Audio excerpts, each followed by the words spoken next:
किसानों के खेत में जब पराली जलती है तो इन खेतों को ढूंढने के लिए सरकार नासा की सैटेलाइट से तस्वीरें मंगा लेती है।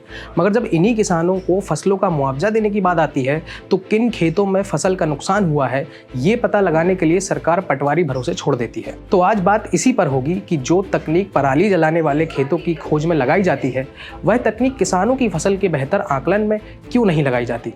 यही सवाल संसद में भी सरकार से पूछा गया। सरकार ने इस पर क्या जवाब दिया है और ये पूरा मुद्दा क्या है, चलिए बताते हैं। मुद्दा ये है कि किस खेत में और कहां कहां पराली जल रही है, इसके लिए सरकार नासा की सैटेलाइट से मदद ले रही है। सरकार को जब पराली जलाने वाले खेतों का पता लगाना होता है तो वह इसरो की ही नहीं बल्कि अमेरिका की स्पेस एजेंसी नासा तक की सैटेलाइट किराए पर ले लेती है ताकि पराली जलाने वाले खेतों का एकदम क्लियर तस्वीरें मिल सकें। पब्लिक प्लेटफॉर्म पर उपलब्ध जानकारी के मुताबिक भारत सरकार नासा की कम से कम 3 सैटेलाइट से मोटा पैसा खर्च करके ये डेटा मंगाती है।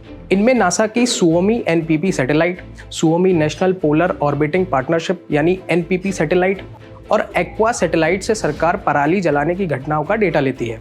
जब फसल के नुकसान का आकलन करने की बात आती है तो ये काम पूरी तरह से सरकारी कर्मचारियों के जिम्मे सौंप दिया जाता है। इससे भी बड़ी दिक्कत तो ये है कि फसल नुकसान का आकलन कृषि विभाग के अधिकारियों के बजाय पटवारी से करवाया जाता है, जो कि कृषि का विशेषज्ञ भी नहीं होता और फसल नुकसान का सही आकलन करने में असमर्थ होता है।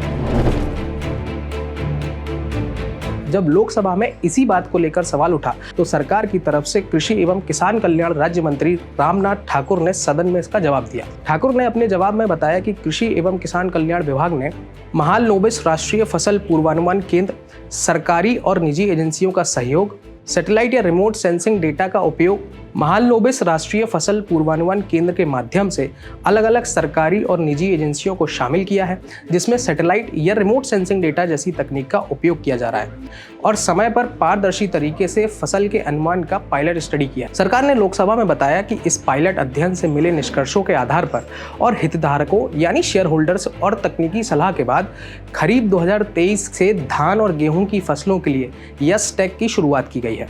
यस टैग यानी तकनीकी पर आधारित उपज अनुमान प्रणाली। सरकार ने फसल नुकसान के आकलन में सुधार लाने और किसानों को समय पर बीमा क्लेम का भुगतान करने के लिए पारंपरिक फसल कटाई प्रयोगों पर आधारित उपज आकलन के साथ तकनीकी आधारित उपज आकलन को लागू किया है। इस पहल के अंतर्गत फसल अनुमान का 30% तक काम यस टैग को दिया गया है, जो हमने आपको पहले बताया।